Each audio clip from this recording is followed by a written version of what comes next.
Assalamualaikum warahmatullahi wabarakatuh. Halo teman-teman, gimana kabarnya hari ini? Semoga tetap semangat ya. Aku Lanustika dengan NPM 2242170111032. Kali ini kita bakal belajar bareng tentang kondisi geografis Provinsi Sulawesi Utara. Tapi bukan cuma hafalan biasa, kita bakal bahas dari dasar, pelan-pelan, dan langsung hubungkan dengan keadaan nyata di Sulawesi Utara biar kalian juga lebih mudah paham. Nah, sebelum ke pembahasan, yuk ingat dulu sebenarnya apa sih geografi itu? Nah, geografi adalah ilmu yang mempelajari tentang hubungan antara manusia dengan lingkungannya. Jadi, kita gak cuma ngomongin gunung, laut, atau peta aja, tapi juga gimana manusia hidup dan beradaptasi dengan kondisi alam di sekitarnya. Nah, kalau kita lihat Sulawesi Utara, semuanya bisa banget diamati lewat kacamata geografi, mulai dari letaknya, bentuk wilayahnya, sampai kehidupan masyarakatnya yang khas banget. Nah, Sulawesi Utara itu ada di bagian utara Pulau Sulawesi dengan posisi antara 0 derajat 15 menit sampai 5 derajat 34 menit lintang utara dan 123 derajat 7 menit sampai 127 derajat 10 menit bujur timur. Nah, bagian utaranya itu berbatasan langsung dengan Laut Sulawesi dan Filipina. Di timur ada Laut Maluku, di selatan berbatasan dengan Provinsi Gorontalo dan Teluk Tomini.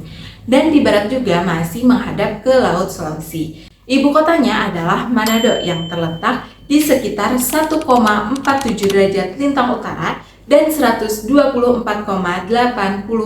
derajat bujur timur. Nah, kalau kita lihat bentuk wilayahnya itu mirip kayak tanduk yang menjorok ke utara.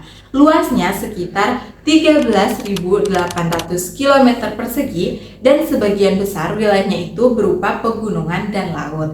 Dari letak ini aja kita bisa lihat kalau posisi Sulawesi Utara strategis banget. Sulawesi Utara itu jadi pintu gerbang Indonesia bagian timur yang menghadap langsung ke Filipina dan Pasifik.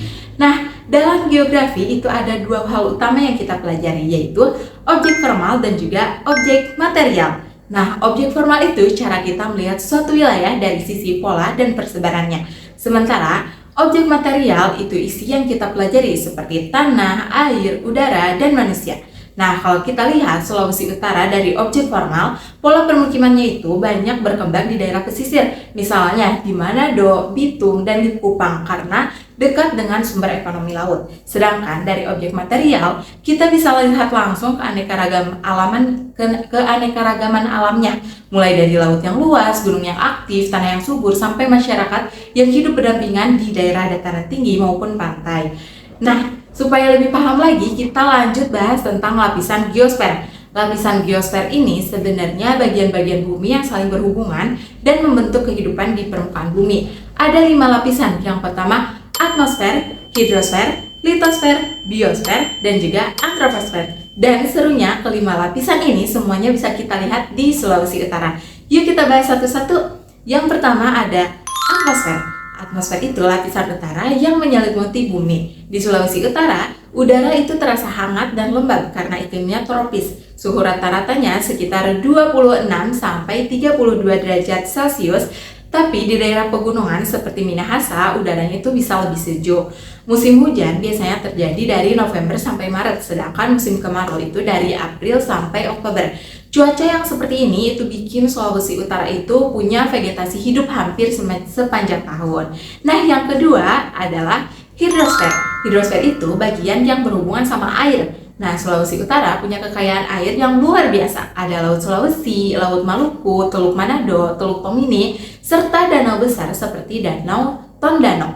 Sungai-sungainya seperti Sungai Tondano dan Sungai Ranoyapo mengalir dari pegunungan menuju laut dan jadi sumber air utama untuk pertanian dan kehidupan sehari-hari. Nah, yang ketiga ada litosfer. Litosfer adalah lapisan batuan dan tanah di permukaan bumi di Sulawesi Utara. Wilayahnya didominasi oleh gunung-gunung dan perbukitan vulkanik. Ada Gunung Lokon, Soputan, dan juga Kelabat yang masih aktif sampai sekarang. Nah, letusan gunung ini bikin tanah di sekitarnya itu jadi subur banget. Makanya daerah seperti Minahasa itu cocok untuk berkebun dan bertani.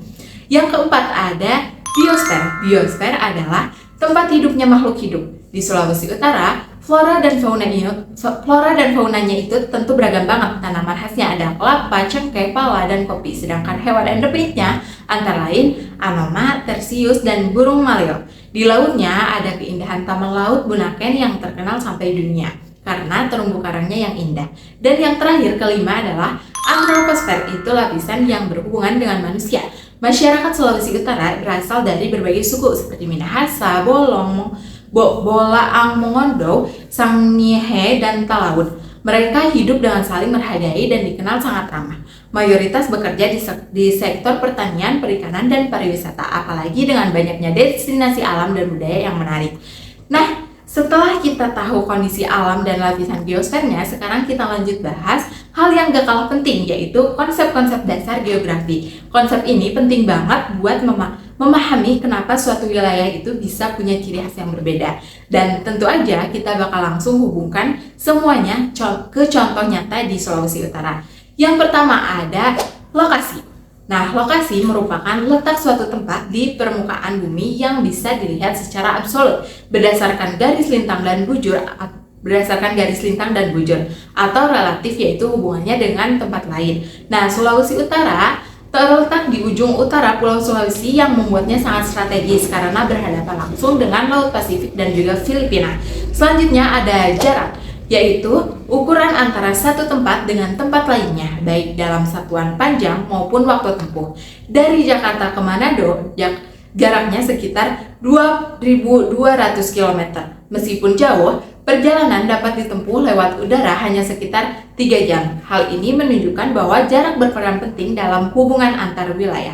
Selanjutnya ada keterjangkauan. Keterjangkauan menggambarkan seberapa mudah suatu wilayah diakses dari wilayah lain. Nah, Sulawesi Utara termasuk wilayah yang mudah dijangkau karena memiliki Bandara Samratulangi, Pelabuhan Bitung, serta jaringan jalan yang menghubungkan antar kabupaten. Akses yang baik ini membuat interaksi sosial dan ekonomi di wilayah tersebut berjalan lancar.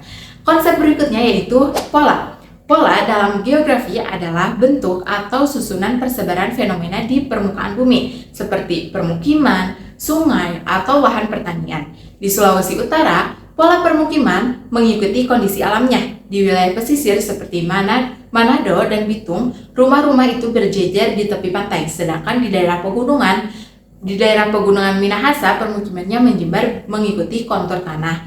Kemudian ada morfologi, yaitu bentuk permukaan bumi seperti dataran, perbukitan, dan pegunungan. Bentuk wilayah Sulawesi Utara sangat bervariasi, ada gunung-gunung aktif, lembah, dan pantai yang panjang. Kondisi ini membuat provinsi ini memiliki potensi besar untuk pertanian dan pariwisata. Selanjutnya adalah aglomerasi, yaitu pemusatan penduduk atau kegiatan ekonomi di suatu wilayah. Nah, di Sulawesi Utara, kegiatan penduduk yang paling padat terjadi di Manado, Bitung, dan Tonghon. Ketiga daerah ini menjadi pusat pemerintah, perdagangan, dan pariwisata yang mendorong pertumbuhan ekonomi daerah sekitarnya.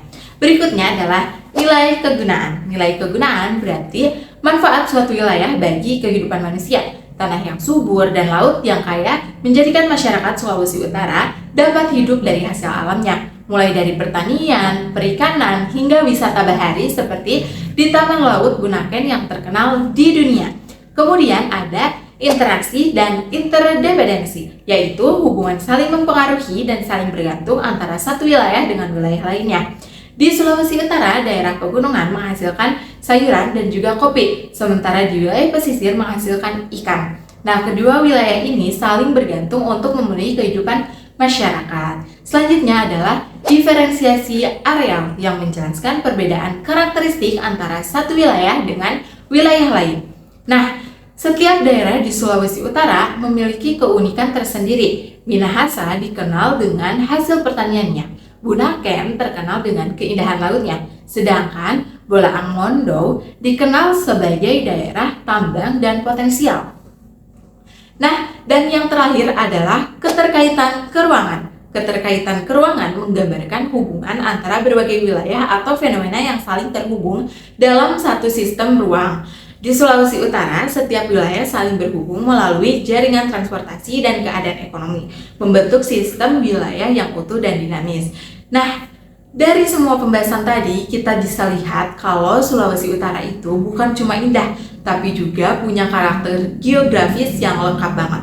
Mulai dari letak, kondisi alam, sampai kehidupan masyarakatnya. Semua itu saling berhubungan dan membentuk keunikan tersendiri. Itu artinya, geografi bukan sekedar pelajaran hafalan saja, tapi cara kita memahami bagaimana manusia hidup berdampingan dengan alamnya. Oke, kalau gitu terima kasih udah belajar bareng hari ini. Jangan lupa tetap semangat dan sampai ketemu di video berikutnya. Wassalamualaikum warahmatullahi wabarakatuh.